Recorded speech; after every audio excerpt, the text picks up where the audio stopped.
Bon, salut à tous, j'espère que vous allez bien. Donc après avoir réparé le rouleau du 4-os, qui est toujours pas remonté à l'heure où je tourne la vidéo, on va s'attaquer au combiné. Donc c'est parti pour une séance nettoyage et puis après on va faire un petit peu de réparation dessus aussi, enfin changement de pièce. Allez, c'est parti.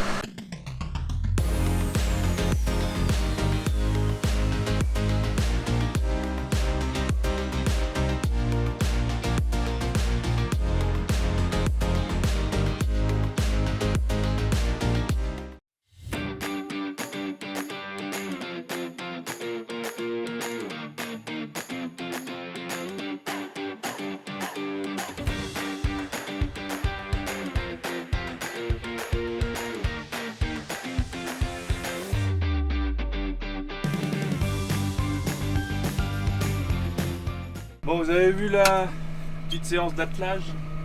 Fais gaffe parce que là j'ai pollué qui est juste à côté, on va éviter d'arracher un bout de rampe si jamais on est trop près. Bon, alors ça c'est la période que je déteste. Pas par le fait de laver, hein, mais alors je suis obligé de garder ma cote pour rentrer dans le tracteur. Donc on met les protections, le plancher il y a une protection, les pédales il y a une protection. J'essaye de poser le moins possible mon bras sur la coudoir pour essayer de pas trop le salir. Enfin, bref. C'est pour ça que tout ce que je peux faire avec en lavant avec le 6610, d'habitude je fais ça avec le 36, mais pour l'instant le 36 c'est toujours pas réparé. Je sais pas quand est-ce qu'il sera fait celui-là. Bon, enfin bref. Donc tout ce que je peux faire avec ces tracteurs là je le fais. Bon là bien évidemment c'est pas le 6610 ni le 36 qui vont soulever le combiné. Déjà que lui là j'ai juste le bloc masse, on sent que ça pique un peu du nez. Pourtant c'est pas lourd mais c'est plus le porte-à-faux qui fait que. Là, voilà. Bon, il n'y a plus qu'à emmener ça sur la plateforme de lavage et puis on va démarrer le compresseur de chantier déjà. Comme je l'ai dit, on va je sais plus si je l'ai dit dans la précédente vidéo, mais donc là ce que je vais faire c'est que je vais y mettre un coup de souffleur déjà sur toute la, enfin de compresseur, sur toute la partie au-dessus, là où il n'y a que de la poussière. Comme cette année j'ai eu un peu de chance vis-à-vis de ça, il n'a pas pris l'eau, donc j'ai eu de la chance, la poussière n'a pas collé dessus. Je vous ai épargné la trémie frontale parce qu'elle je l'ai déjà lavée, comme vous pouvez voir elle est là. Je sais pas si on va la voir mais elle est là. Elle est toute propre et puis graissée. Normalement j'ai rien vu de particulier dessus, donc elle est prête à faire feu dès qu'on va attaquer les premiers semis. Alors est-ce que ce sera de l'orge de printemps ou est-ce que ce sera des pois protéagineux, je ne sais pas. On verra au moment venu, mais bon. Là je préfère laver avant de reprendre les semis de printemps, histoire de faire le tour, parce que c'est quand même à cette époque là, à le semis d'automne, qu'on fait quand même beaucoup plus d'hectares. Et puis après le combiné je le lave qu'une fois, je le lave à ce moment là. Après pour les semis de printemps ça dépendra si on se prend de l'eau ou pas, mais généralement je le lave que à cette époque là. Enfin généralement je le lave en novembre, une fois que j'ai fini de semer les pois d'hiver quand il y en a à faire. Et puis d'habitude je le lave là, donc là tout a séché, donc ça va être comique à essayer de dégrossir tout ça, mais pas bon. Me voilà sur la plateforme et puis je vous retrouve après. Je vous mets un petit timelapse du temps que je passe tout au compresseur de chantier et puis je vous retrouve après.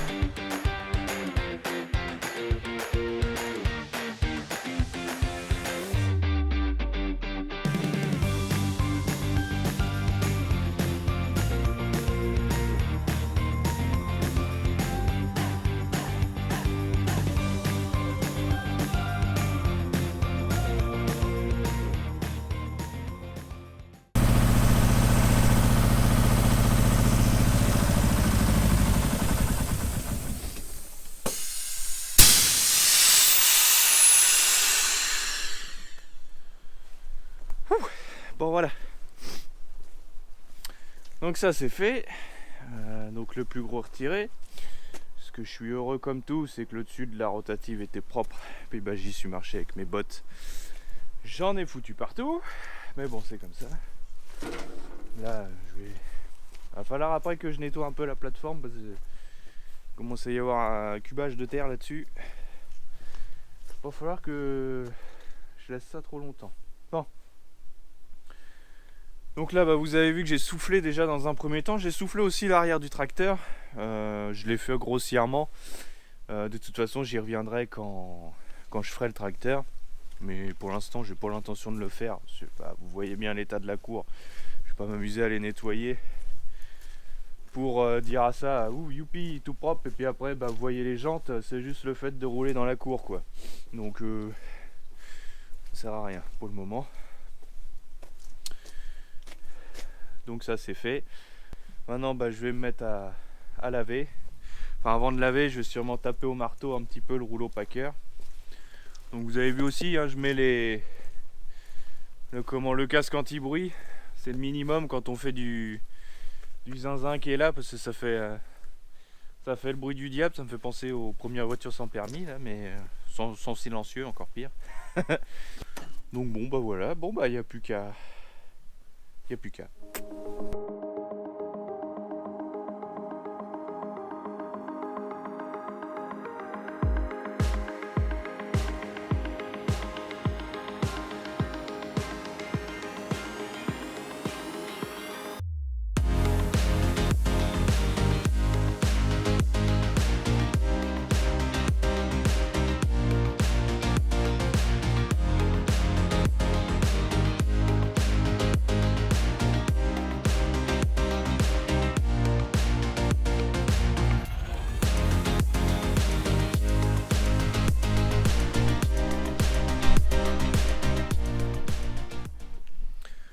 Bon voilà, c'est tout propre.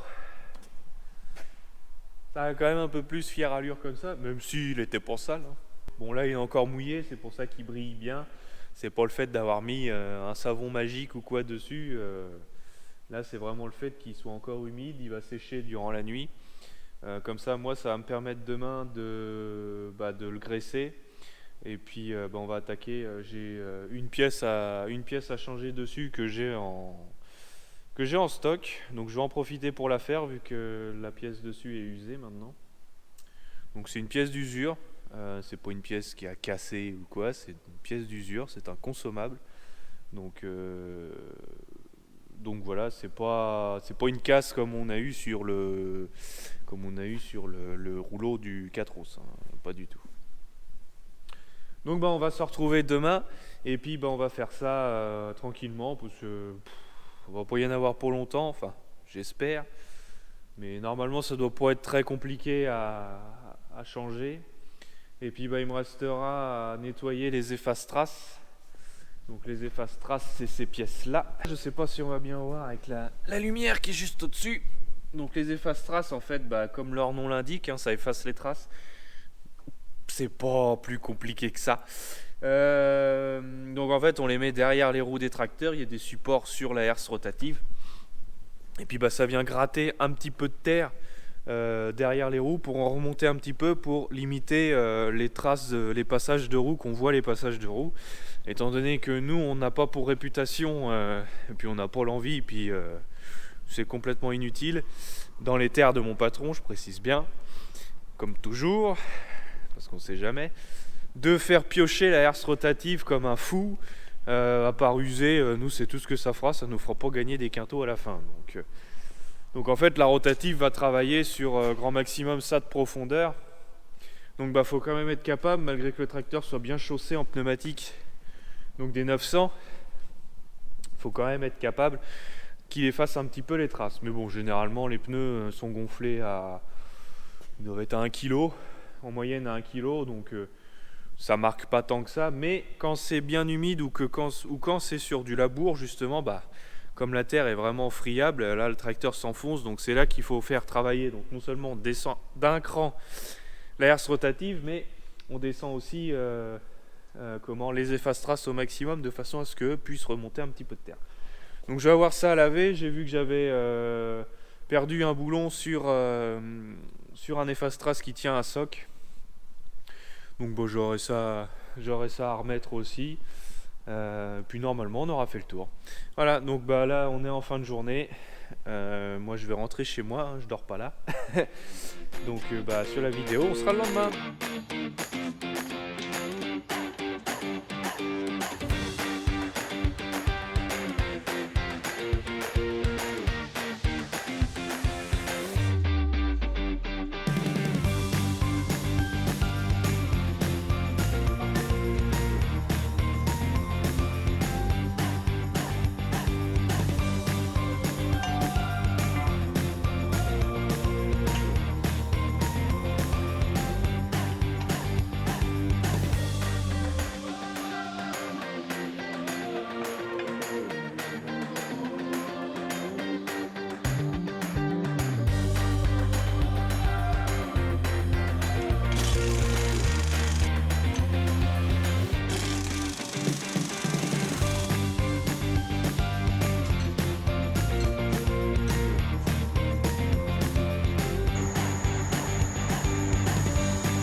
Bon, la pièce est changée, donc cette fameuse pièce là. Donc en fait c'est un patin qui vient se mettre entre les deux herses rotatives quand le combiné est déplié, pour en fait éviter qu'il y ait un petit billon de terre entre les deux. Donc en fait lui il est positionné comme ça, et puis bah, il va venir lisser le petit billon de façon à ce que ce soit bien plane entre les deux herses rotatives, et puis que l'élément summer qui est dans l'alignement, enfin le rang qui sème derrière, ne soit pas plus enterré que les autres. Donc cette pièce là est quand même pas mal usée. Bon, on va quand même tenter de la refaire. Faut que je regarde ce qui me traîne en ferraille. Bon là il y a du bruit parce que il y a le 7260 qui est démarré. Comme vous pouvez voir, j'ai ratelé la charrue. Donc j'ai pas ratelé celle de devant parce que là on a quand même pris pas mal d'eau durant... Bon, je disais, suite à une petite panne de batterie, décidément les GoPro et les batteries, mal à tenir. Donc j'ai ratelé qu'une seule charrue parce que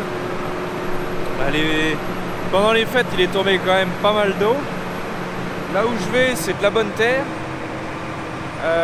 et puis comment dire, en fait je prends pas le risque de prendre la 3 corps devant en plus, sous peine que j'arrive pas à avancer avec la 3 corps plus celle-ci. Je préfère prendre que la 6, je vais l'ouvrir un petit peu plus, puis c'est tout. Mais bon après, parce que si jamais ça ne va pas, à labourer avec la frontale plus celle-ci, j'ai pas envie de m'amuser à me promener avec la frontale en l'air, parce que ça fait quand même mine de rien du poids à l'avant du tracteur en porte-à-faux, et puis ça lui fait pas du bien sur le pont avant non plus. Bref, donc on y reviendra juste après. On va voir le boulot que ça fera au champ, hein. Peut-être que je me trompe, mais bon, je préfère jouer la sécurité à prendre que la 6 corps.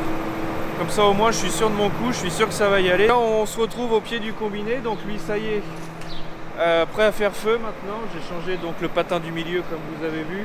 Bon les tuyaux je les aurai pas tout de suite, donc je pense qu'on verra ça une fois que la campagne de semis de printemps sera faite ou plus tard, j'en sais rien. De toute façon c'est pour moi qui gère les commandes de pièces. Mais ça ne l'empêche pas de tourner, c'est ce qui est le plus important. Donc lui il est prêt, il est graissé et tout, il n'y aura plus qu'à l'atteler, et puis quand ça sera bon à semer ou quand il faudra les semer, au moins on est tranquille. Donc bon moi là je finis de préparer le 7260, donc la charrue c'est prêt à partir, j'y ai changé une pointe. Je vais vous montrer d'ailleurs. Le truc c'est les pointes.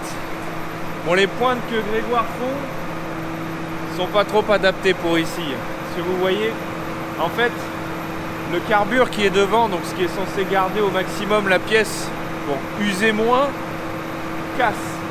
La pointe vient taper dans une pierre et le carbure saute. Et en fait, ça vient user ensuite derrière le carbure. Et ça vient attaquer le soc qui est derrière. Donc le soc...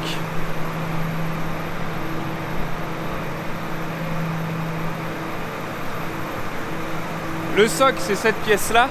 cette pièce là. On voit déjà que ça a pas mal fondu parce que normalement c'est censé être ici. Donc vous pourrez me dire aussi en question pourquoi pas avoir mis des socs carbure, pour ceux qui sont dans le milieu bien évidemment. En fait on n'a pas mis de soc carbure parce qu'ici le problème des terres c'est que le carbure va rester, il va quand même user, mais il va creuser ça va creuser en fait le soc, puis ensuite ici ça va commencer à user, ça va commencer à user les traves, la pièce qui est là, ça va commencer à l'user aussi. Puis en fait on perd plus d'argent qu'on y gagne parce que en voulant limiter les consommables sur cette pièce là en mettant du carbure, donc certes ça va coûter plus cher mais on va en faire plus d'hectares, en fait quand on va avoir usé cette pièce là il va falloir changer les 3/4 du versoir en fait, enfin les 3/4 de l'élément qui laboure. Donc en fait c'est pas si économique que ça le carbure. Pour certaines pièces ça va très bien mais pour d'autres vaut mieux éviter. Donc ici on avait préféré remettre des socs classiques sans carbure et on les changera au fur et à mesure du temps. Ça sera nettement mieux et le labour sera d'autant mieux et il y aura moins d'usure au niveau de ces pièces là. Donc là j'ai remis une pointe classique pour finir. On changera les pointes quand j'aurai tout lavé et que tout sera d'aplomb, voire même on en refera quand même un peu pour user au maximum ces pointes là. Dans l'ensemble elles tiennent bien, mais le problème c'est que le fait que ce soit une pointe qui soit assez pointue pour le coup, qui est très pointue comme on le voit. Comme on le voit là, c'est hyper pointu. Et le moindre choc sur une pierre, le caillou il saute, donc c'est pas forcément adapté. Donc nous ce qu'on va sûrement remettre c'est des pointes comme celle-ci, mais larges comme ça et en carbure, comme on avait à l'origine sur l'autre charrue quoi. Mais bon, ça permet d'essayer d'autres pièces. C'est sûr que celles-ci ont un pouvoir, elles sont moins tirantes que les autres pointes, ça c'est sûr et certain. Comme elles sont plus fines, elles rentrent mieux en terre et donc moins de tirage au niveau du tracteur.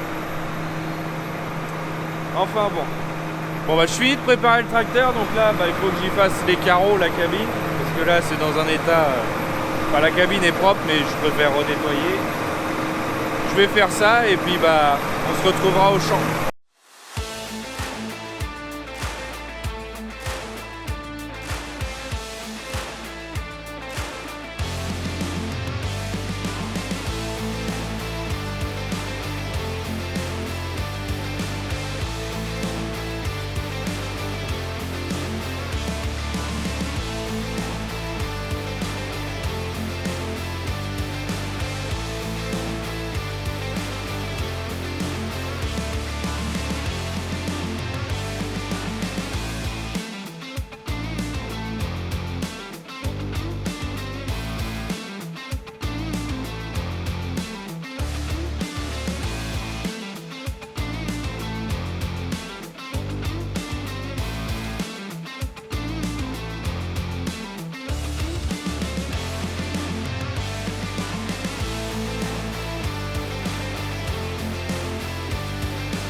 Bon, reprise des labours, reprise des travaux dans les champs, ça fait du bien d'aller un petit peu en plaine là, parce que vous avouerez que c'est bien de faire de l'entretien, mais bon, c'est un peu long quand on est tout seul à tout faire comme ça, donc ça fait du bien d'aller un petit peu en plaine, ça change un peu, on voit autre chose que de rester dans la cour à rester dans la cour du bâtiment.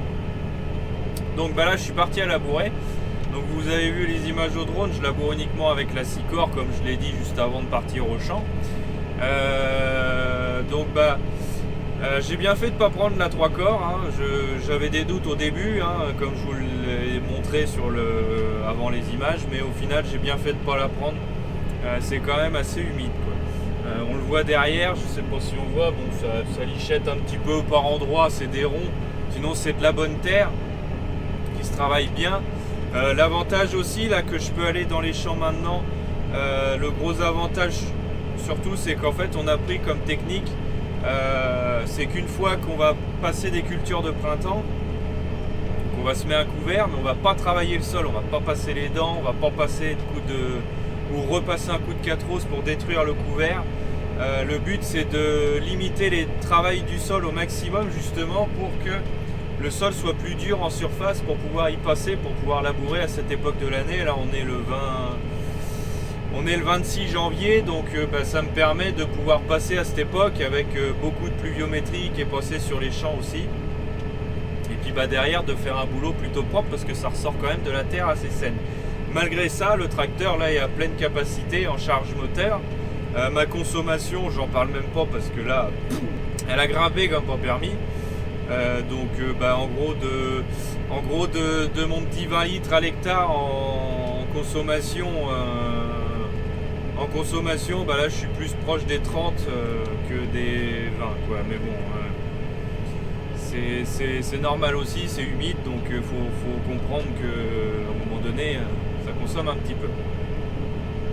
Je vais peut-être me faire clasher là-dessus, mais bon, chacun sa façon de travailler. Nous on a décidé de labourer maintenant, voilà, comme ça au moins ça sera fait. Moi je vais pouvoir continuer après les entretiens, parce que de toute façon les entretiens c'est la même aire qui est derrière, il va falloir la nettoyer, il va falloir la remiser. Comme ça va me permettre elle de y faire l'entretien, ça va me permettre de faire l'entretien de la charrue frontale. Et ça va me permettre de faire l'entretien du gros pépère aussi, parce que lui il en a rudement besoin. Là, il y a quelques bricoles à faire dessus qui commencent à s'accumuler, et puis va falloir prendre le temps de le faire. Donc bon. Allez, moi je continue.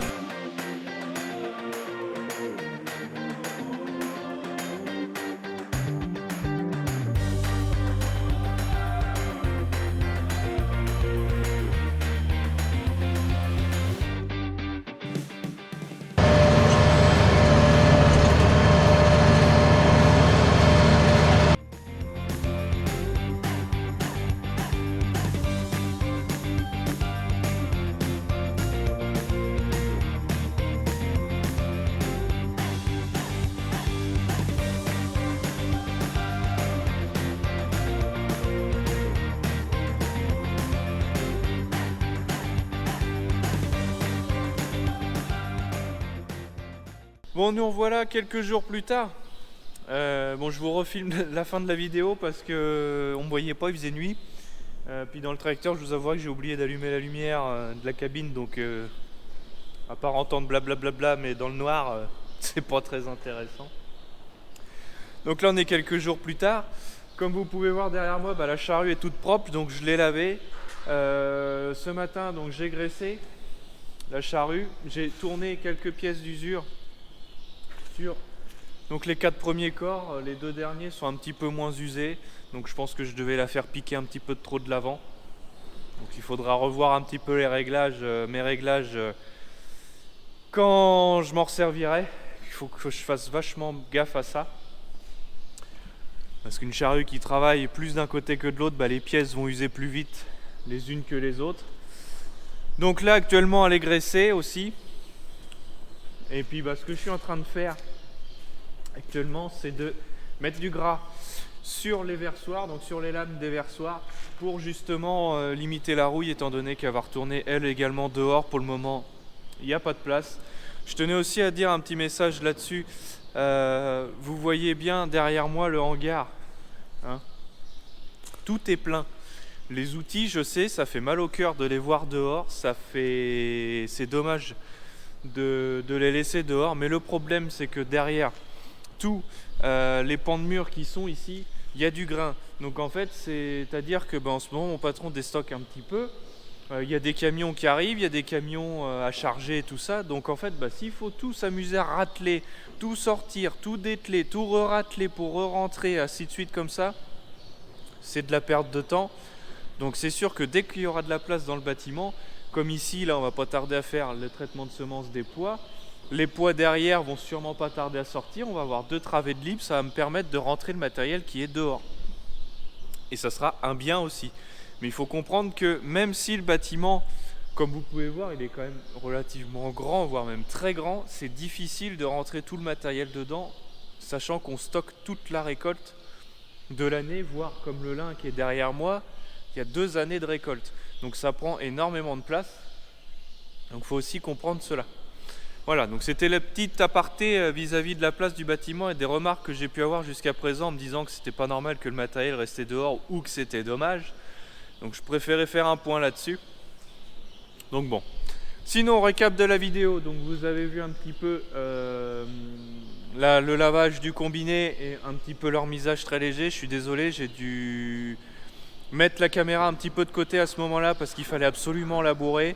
Donc j'ai laissé un petit peu ma GoPro sur place. Je vous ai filmé vite fait ce qu'il y avait à faire.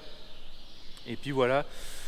Parce que il faut savoir ici que comme je suis salarié, le travail avant tout, avant la vidéo. Donc j'ai mis ça de côté. Mais bon. Donc ensuite on a labouré un petit peu. Et puis première sortie dans les champs, je vous avouerai que ça a fait du bien de sortir un petit peu du bâtiment parce que là franchement c'est long. C'est long, je suis tout seul, donc c'est vachement long de bosser tout seul comme ça tout le temps. Mais bon, c'est comme ça. Là, ce coup-ci, on arrive à la fin de la vidéo. Donc moi, je vais finir ça tranquillement. Quant à moi, je vous dis, n'oubliez pas de vous abonner, de liker, de partager et de commenter la vidéo si vous avez des questions. De me rejoindre si ça vous dit sur mes réseaux Facebook et Instagram. L'un ou l'autre, de toute façon, je publie la même chose. Et puis je vous dis à dans 2 semaines, jeudi 18 h pour une prochaine vidéo. Allez, salut!